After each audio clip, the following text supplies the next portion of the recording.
Hello peoples, how are you and welcome back to my channel biology believe. और आज हम पढ़ेंगे body fluid and its circulation, जिसमें आज का हमारा टॉपिक रहेगा important interesting topic which is human circulatory system. तो इसमें हमने ऑलरेडी कंप्लीट कर चुके हैं क्या क्या, plasma, WBC, RBC, platelets, coagulation of the blood, RH grouping, blood groups and even though circulatory pathway भी हम पढ़ चुके हैं। किसका? फिश का 2 चैम्बर्स, और amphibians except crocodiles they have 3 chambers and the bird, mammals and crocodile obviously they have 4 chambers. तो हमने ऑलरेडी फिश का और बाकी 3 चैम्बर्स, रेप्टाइल्स, सपोज एम्फीबियंस, सारे का हमने पढ़ चुके हैं। आज हम पढ़ेंगे human circulatory system about the humans heart. ठीक है, तो हार्ट क्या होता है? हार्ट एक मेसोडर्मली डिराइव्ड ऑर्गन है। ये कहाँ सिचुएटेड होता है? जो हार्ट हमारा होता है उसको सपोज सब बोलते हैं कि that are situated in the, एकदम से वो लेफ्ट में सिचुएटेड नहीं रहता, ये बिटवीन द हार्ट रहता है। बस तो थोड़ा सा जो पार्ट है ना वो लेफ्ट की तरफ जाता है, बस इतना ही। और इसका जो शेप है हार्ट का, that is called clenched fist. और क्लेंच्ड फिस्ट का फेस कैसे रहता है? ये मुट्ठी बराबर। ठीक है, तो हमारा जो हार्ट का शेप है सिर्फ मुट्ठी के बराबर ही होता है। तो ठीक है, और इसको प्रोटेक्टेड करने के लिए अब हार्ट में बहुत सारे लेयर्स प्रेजेंट रहते हैं। ठीक है, तो अब इसको प्रोटेक्टेड करने के लिए एक डबल मेम्ब्रेन्स वॉल प्रेजेंट रहते हैं, दैट इज कॉल्ड पेरिकार्डियम। और इसमें जो फ्लूइड प्रेजेंट रहता है that is called the pericardial fluid. तो यहाँ तक चलो हम NCERT देखते हैं। Heart is the mesodermally derived organ, already बता चुकी हूँ। Is situated the thoracic cavity in between two the lungs. ये दो लंग्स के बीच में प्रेजेंट रहते हैं। Slightly tilted to the left, थोड़ा सा लेफ्ट में चले जाते हैं। It has the size of clenched fist, इसका साइज क्लेंच्ड फिस्ट जैसे रहता है। It is protected by the double membranes wall, back is called pericardium enclosing the pericardial fluid. हमारा हार्ट कितने चैम्बर्स का होता है? हम लोग ऑलरेडी पढ़ चुके हैं। ह्यूमन्स हार्ट आर 4 चैम्बर, 2 आर्टरिया होता है, 2 वेंट्रिकल्स होता है। तो चलो फिर इसमें से समझते हैं। मैंने दोनों को डिफ्रेंशिएट करके लिखी हूँ ताकि आप लोगों को अच्छे से समझ में आए। ठीक है, देखो चैम्बर्स, 4 चैम्बर्स होता है हमारा हार्ट। ठीक है, 4 चैम्बर्स हार्ट है। ठीक है, एक आर्ट्रिया है, एक वेंट्रिकल है। आर्ट्रिया 2 आर्ट्रिया रहता है, 2 वेंट्रिकल्स रहते हैं। आर्ट्रिया क्या होता है? अपर चैम्बर में प्रेजेंट होता है, थिन रहता है, मस्कुलर वॉल्ड, इंटरस्टियल सेप्टम रहता है। अब इंटरस्टियल सेप्टम का काम क्या है? ये दोनों 2 आर्ट्रिया को सेपरेट करने का काम आता है। ठीक है, ये सेपरेट करने के लिए यूज करा जाता है। वेंट्रिकल्स लोअर चैम्बर रहता है, थिक रहता है, muscular walled called interventricular septum. Septum से याद कर लो, सेपरेट करना। दोनों वॉल्ड को सेपरेट करने के काम को क्या बोला जाता है? Interventricular septum. और आर्ट्रिया में इंटर आर्ट्रियल सेप्टम।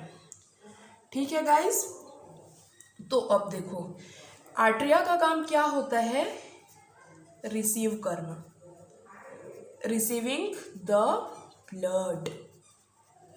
और वेंट्रिकल का क्या काम होता है? Distributing blood. ठीक है, तो देखो अब हम लोग पढ़ते हैं।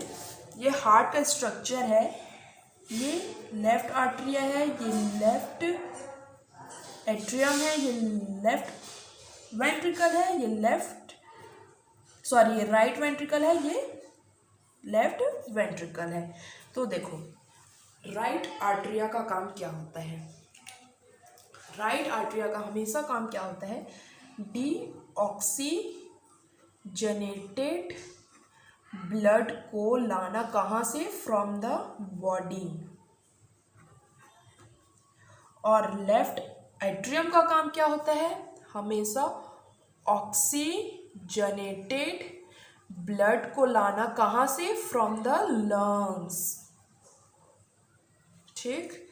और फिर राइट वेंट्रिकल का काम क्या होता है? डीऑक्सीजनेटेड ब्लड को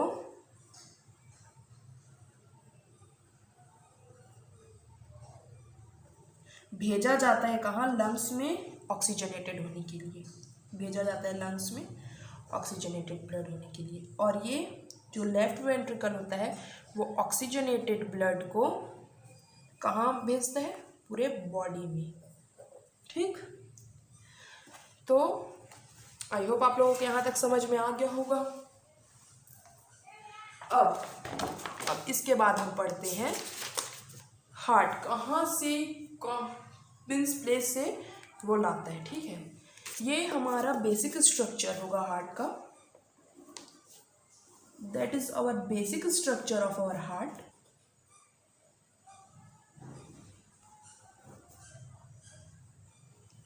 ठीक है।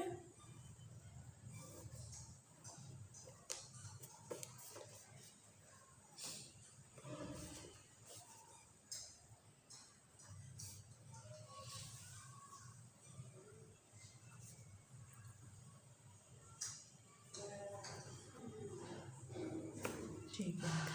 जो ब्लड कहाँ से आता है, कौन लाता है ब्लड को, ठीक है। तो यहाँ पर एक इंफीरियर वेना केवा होता है, सॉरी सुपीरियर वेना केवा होता है। वो ब्लड हमारे अपर बॉडी से लाता है, अपर बॉडी हमारे हेड से, हमारे नेक से, यहाँ से जो लाता है उसका काम करता है सुपीरियर वेना केवा। और यहाँ पर एक इंफीरियर वेना केवा होता है, वो हमारे नीचे जो भी लोअर बॉडी है वहाँ से लाता है। तो बताओ किसका रोल ज़्यादा होगा, सुपीरियर का या फिर इन्फीरियर का? तो ऑब्वियसली इन्फीरियर का। क्यों इन्फीरियर का? जो नीचे का बॉडी है वो काफ़ी बड़ा है, वहाँ से ब्लड लाने में थोड़ा टाइम भी लगता है और बड़ा भी है, और यहाँ थोड़ा सा छोटा होता है। और जो हार्ट से ब्लड लाता है दैट इज कॉल्ड सर्कुलेटरी और साइनस बोला जाता है। आई होप गाइस आप लोगों को यहाँ तक तो अच्छे से समझ में आ ही गया होगा। तो फिर देखते हैं एनसीईआरटी में। एनसीईआरटी को तो मैंने पूरा पढ़ा चुकी हूँ, ठीक है। एक बार पढ़ लेते हैं एनसीईआरटी भी, तो इम्पॉर्टेंट है। Our heart has 4 chamber, 2 relatively small upper chamber called atria, ठीक है, and 2 larger super chamber called ventricle. A thin muscular wall called interarterial septum separate the right and the left arteria. इसका देखो septum का मतलब बहुत ज़्यादा role इसलिए है क्योंकि ये दोनों आर्टरिया या फिर दोनों वेंट्रिकल को सेपरेट नहीं करेगा ना, तो जो जितने भी डीऑक्सीजनेटेड ब्लड है, ऑक्सीजनेटेड ब्लड है, वो सारे के सारे मिक्सअप हो जाएंगे और प्रॉब्लम क्रिएट हो जाएगा, ठीक है। तो इसलिए सेप्टम होना बहुत ज़्यादा जरूरी है। The atrium and the ventricle separated by the thick fibrous tissue called atrio ventricle septum.